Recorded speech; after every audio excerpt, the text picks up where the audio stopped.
ক্লান্তি শ্রান্তিহীনভাবে প্রতিরোধ করতে করতে সেসবের প্রমাণও রাখে ফিলিস্তিনের স্বাধীনতাকামী সশস্ত্র গোষ্ঠীগুলো। আজকেও হামাস ভিডিও ফুটেজ নেট দুনিয়ায় ছেড়েছে। তাদের দাবি, এবারও তারা ভয়াবহ হামলা চালিয়েছে ইসরায়েলি প্রতিরক্ষা বাহিনী আইডিএফ সদস্যদের ওপর। ওই হামলাগুলো শুক্রবারের বলে দাবি করেছে হামাস।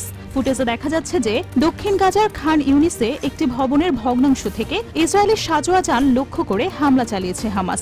আলাদাভাবে আরেকটি হামলায় ইসরায়েলি একটি ট্যাঙ্কে বিস্ফোরণ ঘটানোর মাধ্যমে তা জ্বালিয়ে পুড়িয়ে দেয়া হয়। হামাসের প্রকাশিত ভিডিওতে দেখা যায় তারা একাধিক হামলার ভিডিও ফুটেজের প্রমাণ রেখেছে। আরেকটি হামলায় তারা ইসরায়েলি একটি ইউনিটেও ব্যাপক হামলা চালানোর দাবি করেছে।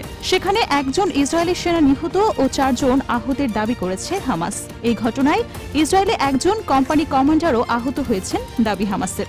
সংবাদ মাধ্যমগুলো বলছে, সম্প্রতি ইসরায়েলি সেনাদের সাথে ফিলিস্তিনের প্রতিরোধ যোদ্ধাদের লড়াই তীব্র হয়েছে। গত বুধবারও উত্তর গাজায় সামরিক অভিযানের সময় এক ইসরায়েলি সেনা নিহত হন। নিহত সেনা সদস্যের নাম ইয়ানিফ মিখালোভিস। 19 বছর বয়সী ইয়ানিফ কাজ করতেন ইসরায়েলি প্রতিরক্ষা বাহিনী আইডিএফ এর একটি ট্যাঙ্ক ইউনিটে।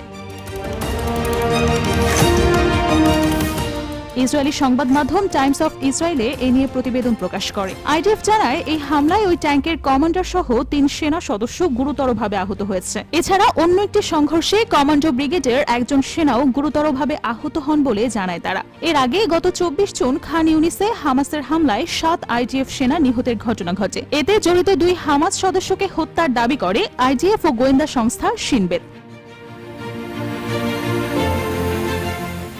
এভাবে প্রায় প্রতিদিনই গাজা উপত্যকায় ফিলিস্তিনি প্রতিরোধ যোদ্ধাদের হাতে মার খাচ্ছেন ইসরায়েলি সেনারা, হারাচ্ছেন প্রাণ, খোয়াচ্ছেন অঙ্গ প্রত্যঙ্গ। গত বৃহস্পতিবার রাতেও অভিযানের ভিডিও প্রকাশ করে ফিলিস্তিনি প্রতিরোধ সংগঠনগুলো। দক্ষিণ গাজার খান ইউনিসের আল মুজাম্মা আল ইসলামী সড়কে ইসরায়েলি সৈন্য বহনকারী একটি সাজোয়া যানে ইয়াসিন 105 গোলা দিয়ে আঘাত করে আল কাসাম ব্রিগেড। আল কুদস জানায়, খান ইউনিসের খাদরা মসজিদের কাছে ইসরায়েলি সেনাদের কমান্ড অ্যান্ড কন্ট্রোল হেডকোয়ার্টারে 107 রকেট দিয়ে হামলা চালিয়েছে।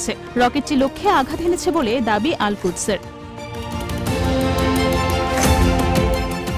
খান ইউনিসের পশ্চিম সাতার এলাকায় আল বাদাউ সড়কেও একটি অভিযান চালায় আল কুদস। এবারে তাদের সঙ্গী ছিল শহীদ আবু আলী মুস্তাফা ব্রিগেড। সেখানকার একটি ইসরায়েলি সেনা ছাউনিতে মুহুর্মুহু মর্টার বর্ষণ করে এই 2 ব্রিগেড। খান ইউনিস এলাকাকে অস্থির বানিয়ে রেখেছিল আল আকসা শহীদ ব্রিগেডও। আল কারারা এলাকায় আসিফ 3 নামে একটি বিস্ফোরক দিয়ে ইসরায়েলি একটি সামরিক যান ধ্বংসের দাবি জানায় তারা।